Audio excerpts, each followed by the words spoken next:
If you live in Ibaraki Prefecture and you think a nearby business is hiring workers who shouldn't be here, you can now report it online and get paid 10,000 yen if the tip leads to enforcement action. That program just went live on May 11th. Since it was announced back in February, it has divided communities, alarmed legal advocates, and sparked a protest outside the prefectural government building on the day it launched. This week on Japan Today Spotlight, we look at what this program is, why Ibaraki introduced it, what critics say it will do, and what a better answer might actually look like. I'm Jeff Richards. Let's separate some fact from fiction. How the system works. Residents can submit reports through the prefectural website about businesses suspected of illegally employing foreign workers. But it's not anonymous. You have to provide your name, address, and phone number and attach a copy of your ID, like a driver's license. Reports are limited to businesses. You're supposed to be reporting employers who are hiring, brokering, or facilitating illegal employment, not individuals. Once a report comes in, the prefecture verifies it. If they confirm illegal employment, they refer the case to police. If that referral leads to an enforcement action,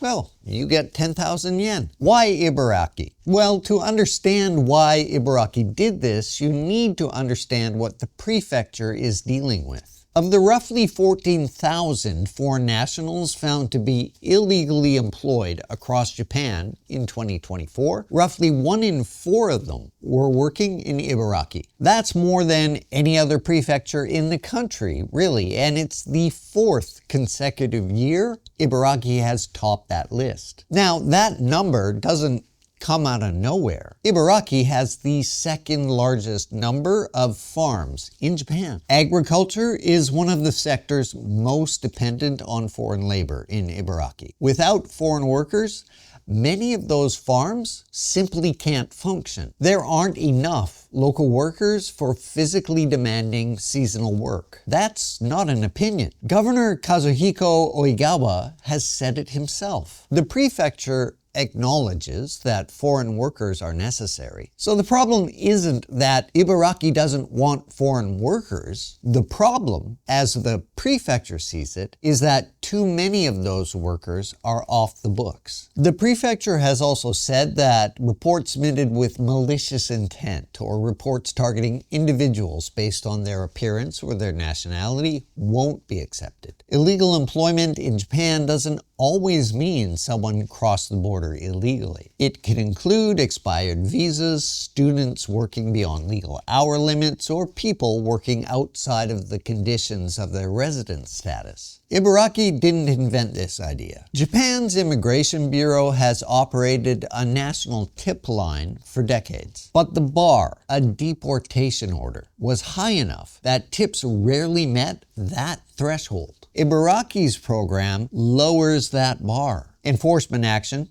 not deportation, 10,000 yen, and it's run at the prefectural level, where officials can act faster. Ibaraki is essentially saying, the national system isn't working, we're doing this ourselves. Now, here's where the story gets complicated, and where critics say the framing matters. Reports indicate that thousands of companies nationwide have been found violating labor laws involving foreign workers, unpaid wages, illegal overtime, and unsafe conditions. Thousands of companies. Ibaraki's new program introduces no new penalties for those companies, no new enforcement mechanisms, no reward for reporting a business that's forcing workers into dangerous conditions. The program targets businesses that hire workers without legal status. But the system that created that problem, expensive, complicated, sometimes exploitative, that system is is untouched. Takao Nishimura was among the roughly 10 people who protested outside the prefectural government building on the day the program launched. He supports foreigners at the Ushiku Immigration Detention Center in southern Ibaraki. His message was direct. The program will also intimidate foreign workers who are properly employed. The Ibaraki Bar Association issued a formal statement in March calling on the prefecture to drop this plan immediately. It will make citizens view foreign workers with suspicion, reinforce unfair prejudices against people with different backgrounds, and cause discrimination and divisions. Mindan, the Korean Residents Union in Japan, one of the country's largest ethnic minority communities, has also called for the plan to be retracted. Jiho Yoshimizu runs Nichietsu Tomoiki Shienkai, a Tokyo-based nonprofit supporting Vietnamese people in Japan. The number of foreigners who choose to hide rather than seek help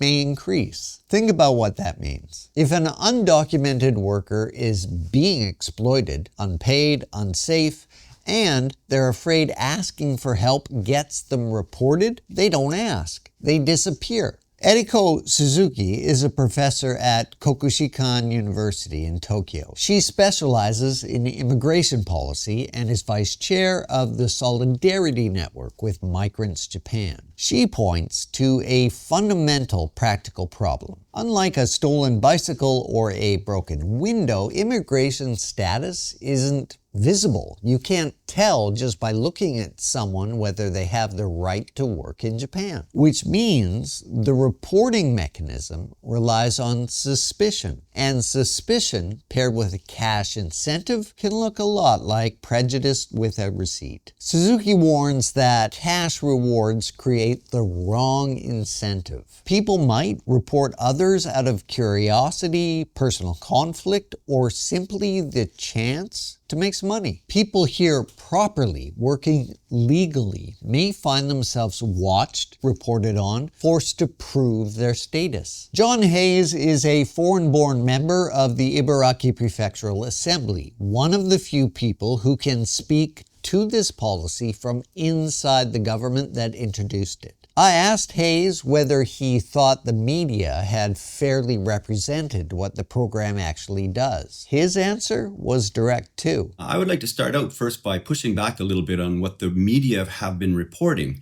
They have been saying to people that the government is going to be rewarding people for turning in foreigners who don't have a visa. And that's not what the policy actually says. The policy actually says that they are going to target companies that hire foreigners without visas. It's a little bit of a nuance, but that is the reality. It's not my opinion that the locals are going to be phoning the police and saying, oh, there's a foreigner living beside me, and all of a sudden, all of these foreigners are getting knocks on the door and papers. That's not going to happen. The reality is the policy is only planning to reward people 10,000 yen for turning in a company. And in fact, the actual total budget is 250,000 yen for a whole year. So in principle, it's going to be 25 cases. My biggest concern is actually for the foreigners who are working for companies illegally. These foreigners, they could get into a lot of trouble potentially. And by that, I mean they could be abused and they won't be able to go to the police. So we've seen a lot of this going on in the United States, where the foreigners are paying their taxes, and in fact, they're the ones who are getting rounded up and not the companies who employ them. I would say in principle, the policy is a little bit performative. There are a lot of old people living in Ibaraki. And so I think that this is much more about showing the older generation that the government is trying to do something about this. The policy is actually kind of in response to a lot of theft of metals. So we have like people installing solar panel farms, and people will come in and they'll just rip out all of the copper.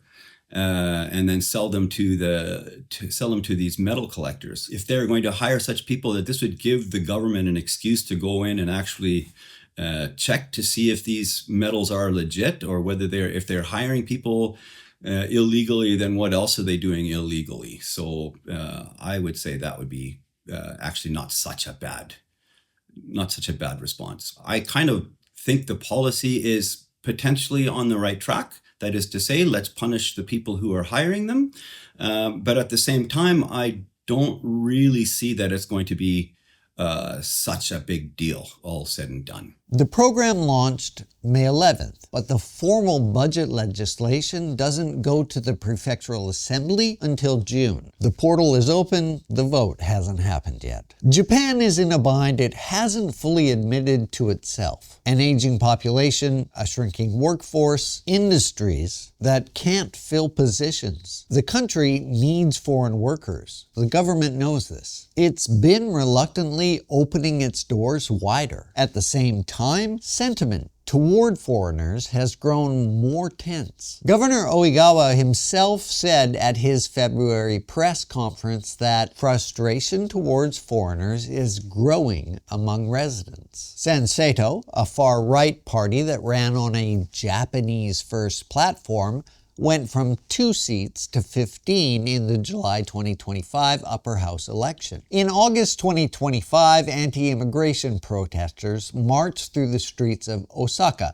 an almost unheard of sight in Japan. Into that environment, Ibaraki has introduced a system that pays people to report on foreigners in their communities, even with stated good intentions. But there's a broader risk. It's not just about who the program catches, it's that it changes the social temperature. It sends a signal to legal foreign residents, to international students, to the Vietnamese workers running farms that would otherwise go unfarmed about where they stand.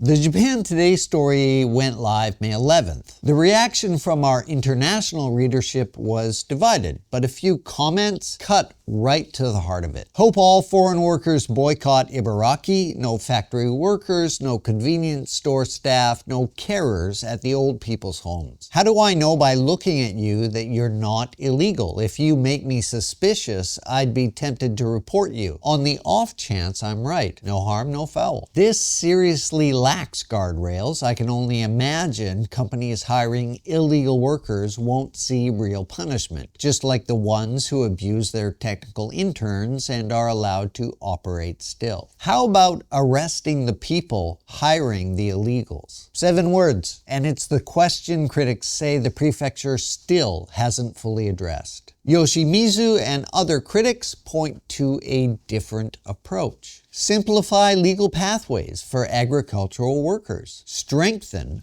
penalties for employers who exploit foreign labor, not the workers caught in the middle. Japan has a real problem to solve in Ibaraki. The labor law violations are documented. The concentration of illegal employment in one prefecture for consecutive years demanded a response. But a response that pays citizens to report on their neighbors without addressing the system that created the problem may end up pushing people further into the shadows instead of bringing them into the light. There are better tools available, but for now, that portal is open and the bounty is real. Full details and sources are in the show notes below. And from the Japan Today newsroom here in Tokyo, I'm Jeff Richards.